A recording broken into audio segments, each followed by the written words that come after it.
Olá, na nossa leitura e estudo da obra de André Luiz, Obreiros da Vida Eterna, estaremos agora entrando no capítulo 15, denominado Aprendendo Sempre, onde, acompanhando aqui o desencarne de Dimas, aquele médium, um trabalhador na seara do bem diante de seus semelhantes, aqui nesse capítulo nós vamos acompanhar o desenlace final de Dimas, das suas vestes materiais, e também o acompanhamento do féretro, que é feito por André Luiz e Jerônimo, o padre Hipólito e a enfermeira Luciana, até o cemitério, né?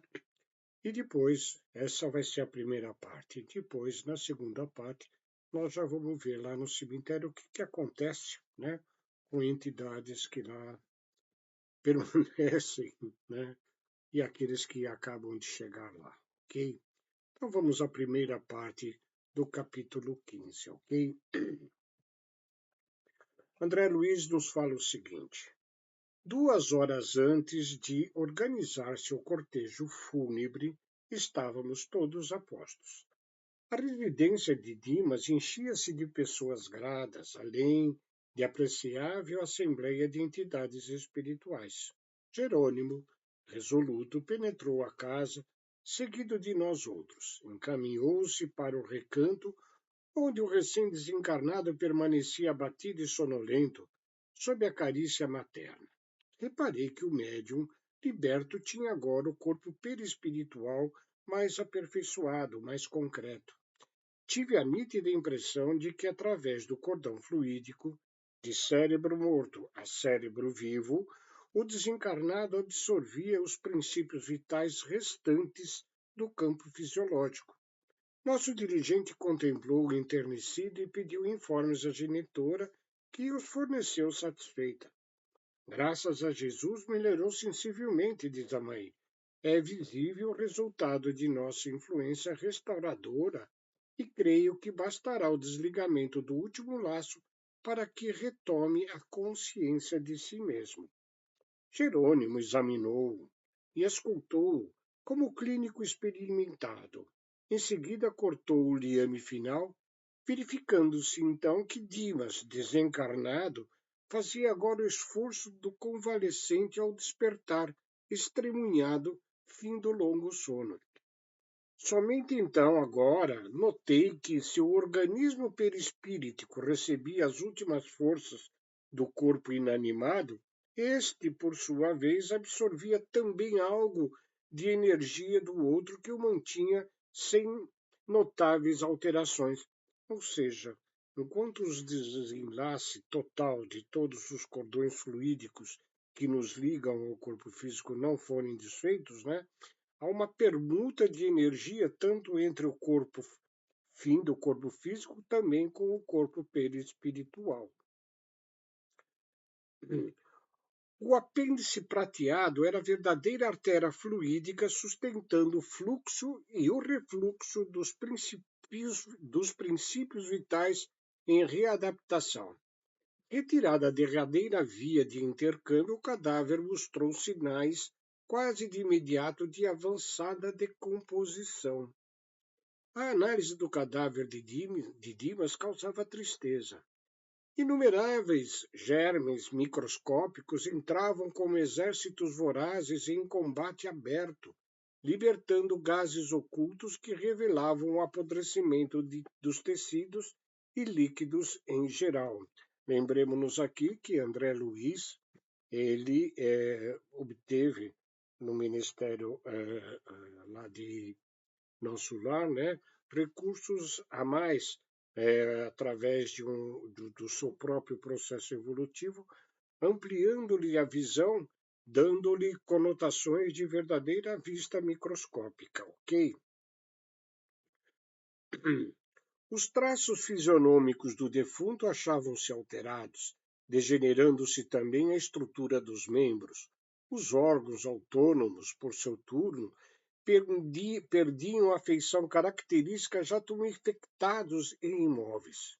Em compensação, Dimas livre, Dimas espírito, despertava, Amparado pela genitora, abriu os olhos, fixou-os em derredor num impulso de criança alarmada e chamou a esposa aflitivamente. Dormira em excesso, mas alcançara sensível melhora. Sentia a casa cheia de gente e desejava saber alguma coisa a respeito. A mãezinha, porém, afagando-o brandamente, acalmou-o, esclarecendo.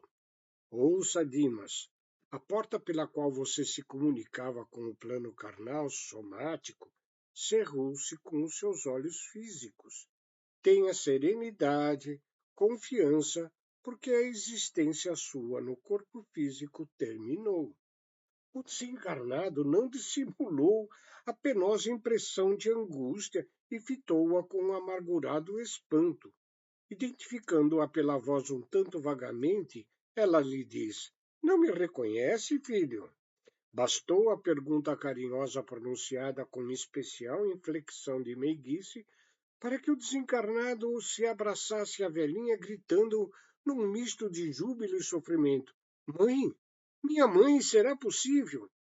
A anciã deteve-o ternamente nos braços e falou: Escute, Dimas, refreie a emoção que lhe será extremamente prejudicial. Todas as emoções, sejam negativas, sejam positivas, em extremos, ela sempre será prejudicial. Com certeza, a negativa sempre é prejudicial. A emoção positiva, ela sendo moderada e dosada, nos alivia e nos traz benefícios. Mas quando exageramos nestas emoções, causamos transtorno, inclusive no corpo perispiritual, que é o molde da nossa matéria física aqui na Terra. Sustente, Dimas, o equilíbrio diante do fato consumado. Estamos agora juntos numa vida mais feliz. Não tenha preocupações acerca dos que ficaram. Tudo será remediado, como convém no momento oportuno. Acima de qualquer pensamento que o incline à prisão no círculo que acabou de deixar, faça valer a confiança sincera e firme em nosso Pai Celestial. Oh, minha mãe, mas e a esposa, os filhos? A sábia benfeitora, todavia, cortou-lhe as palavras, consolando. Os laços terrenos entre você e eles foram interrompidos. Aqui as verdadeiras palavras que eu no começo não entendia muito bem, né? Quando numa cerimônia religiosa na Igreja Católica o padre dizia, né? Até que a morte vos separe. Né? E eu falava, mas eu amo minha esposa, meus filhos, como assim a morte nos separa? Nos separa dos títulos terrenos que trazemos de esposo, esposa, pais, filhos, né?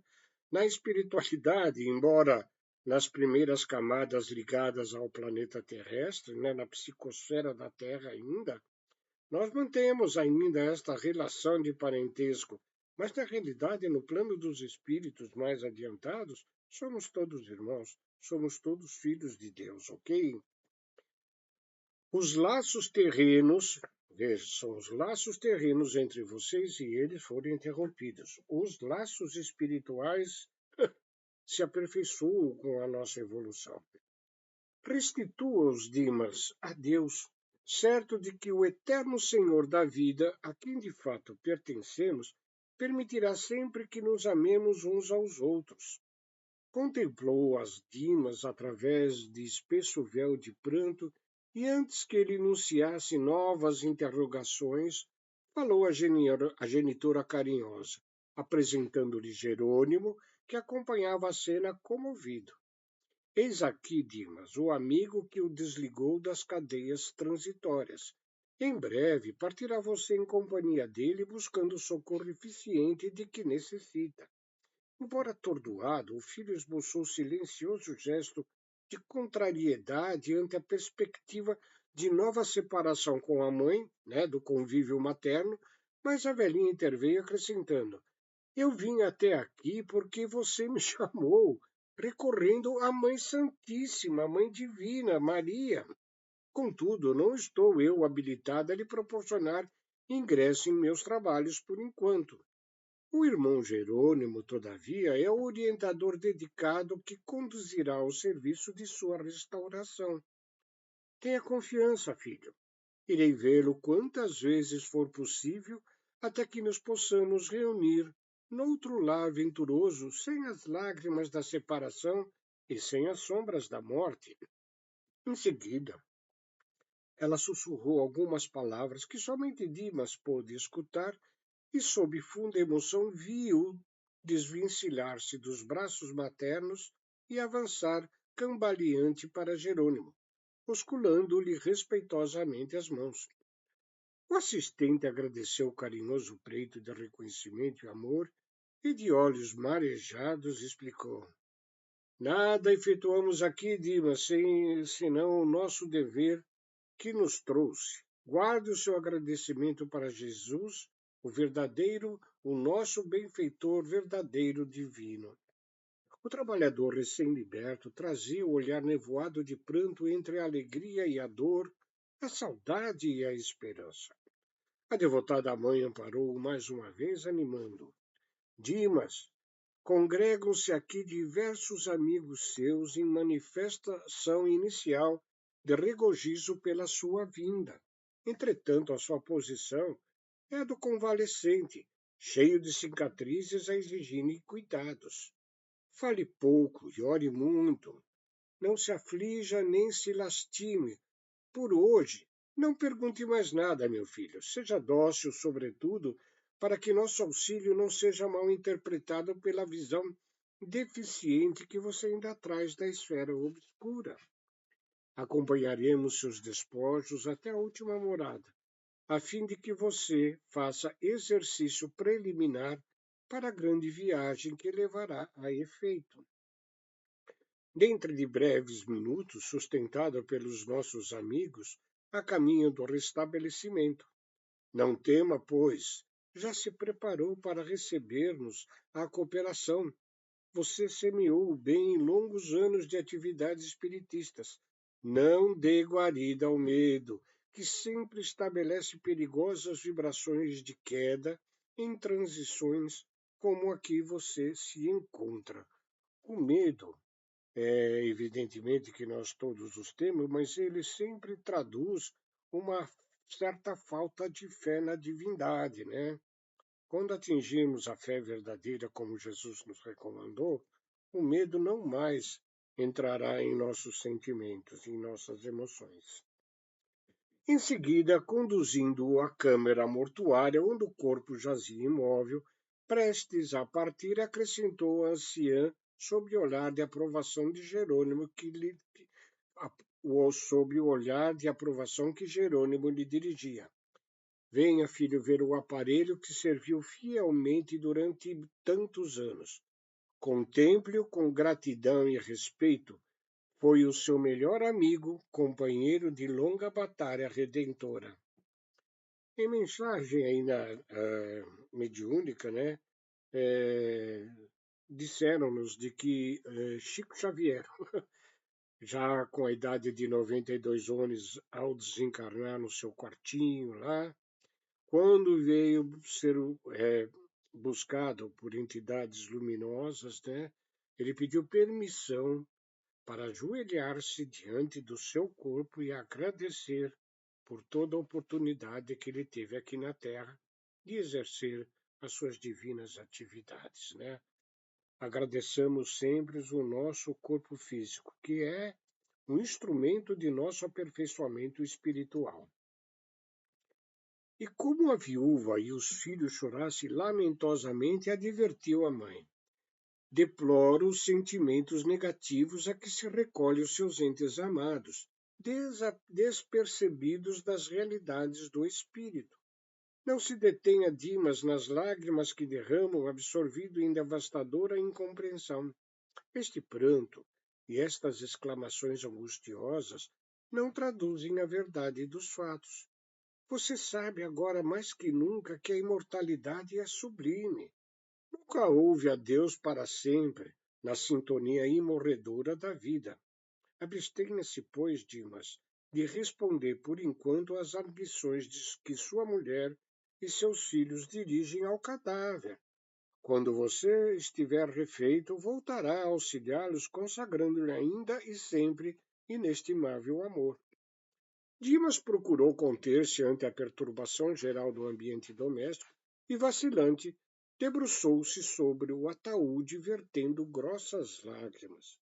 Via-se-lhe o inaudito esforço para manter serenidade naquela hora. Rente a ele, a esposa proferia frases de intensa amargura.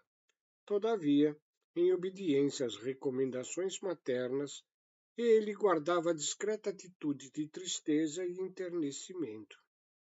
Notei então que Dimas sentia dificuldade para concatenar raciocínios, porque tentou em vão articular uma prece em voz alta.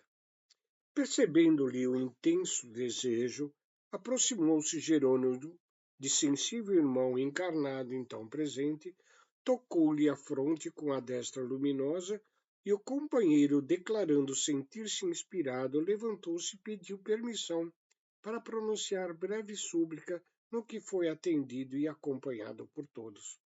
Quando nós, num velório, nestas situações de despedida de companheiros aqui da Terra, mantivermos a atitude, como já foi dito no vídeo anterior da segunda parte do capítulo 14, se nós nos mantivermos em prece, em respeito, naquele momento de partida de um espírito encarnado para o plano dos espíritos, sim, podemos sim sermos inspirados por espíritos mais esclarecidos a nos pronunciar de forma a beneficiar tanto o desencarnado como também a família ali presente.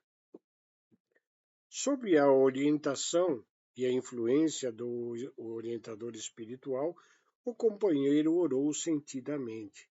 Verifiquei que Dimas experimentava imensa consolação, graças ao gesto amigo de Jerônimo. Logo após as exclamações dolorosas dos familiares, o ataúde foi cerrado e iniciou-se o préstito silencioso. Seguíamos, ao fim do cortejo, em número superior a 20 entidades desencarnadas, inclusive o irmão recém-liberto, abraçado à genitora Dimas em passos incertos e vagarosos, ouvia discretas exortações e sábios conselhos.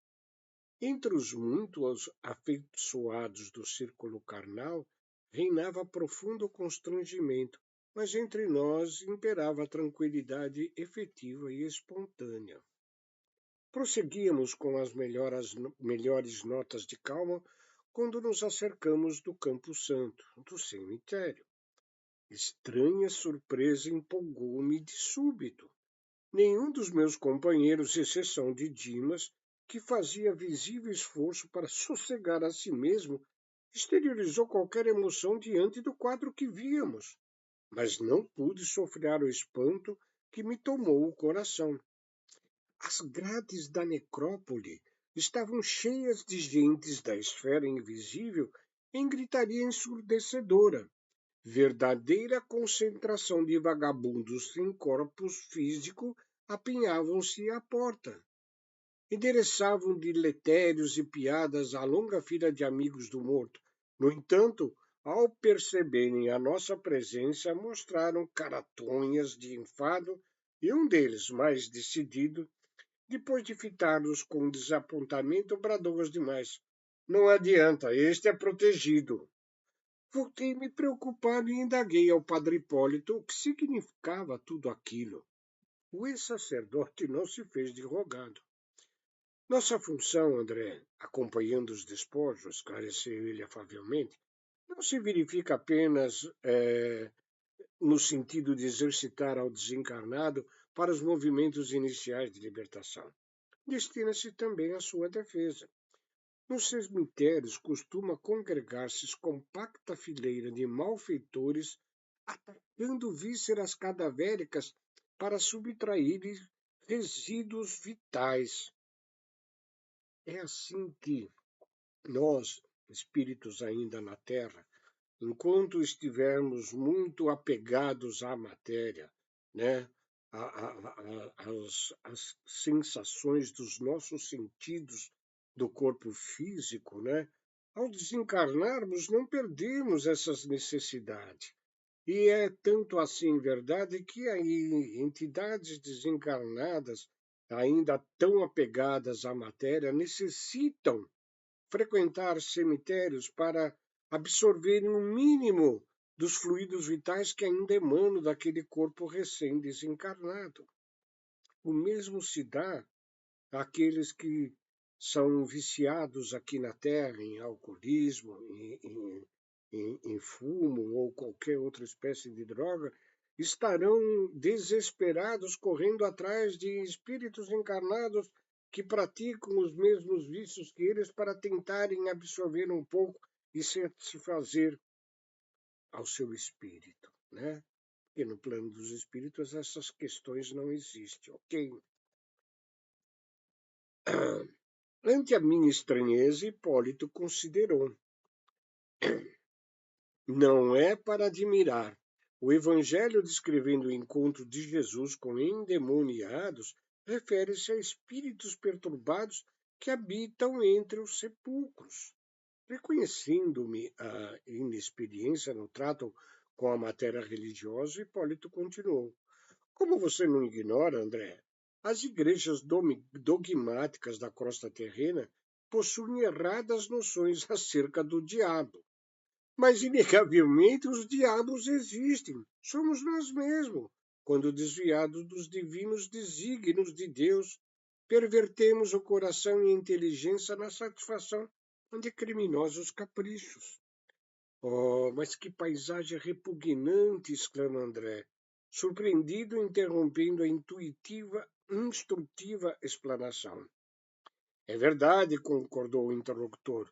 É quadro deveras ascoroso. Todavia, é reflexo do mundo onde também nós nem sempre fomos leais filhos de Deus. A observação me satisfez integralmente. Entramos. Logo após, ante meus olhos atônitos, Jerônimo inclinou-se piedosamente sobre o cadáver no ataúde, momentâneo aberto ante a inumação, e, através de passes magnéticos longitudinais, extraiu todos os resíduos de vitalidade, dispersando-os em seguida na atmosfera comum, através de processo indescritível na linguagem humana por inexistência de comparação analógica, para que inescrupulosas entidades inferiores não se apropriassem deles.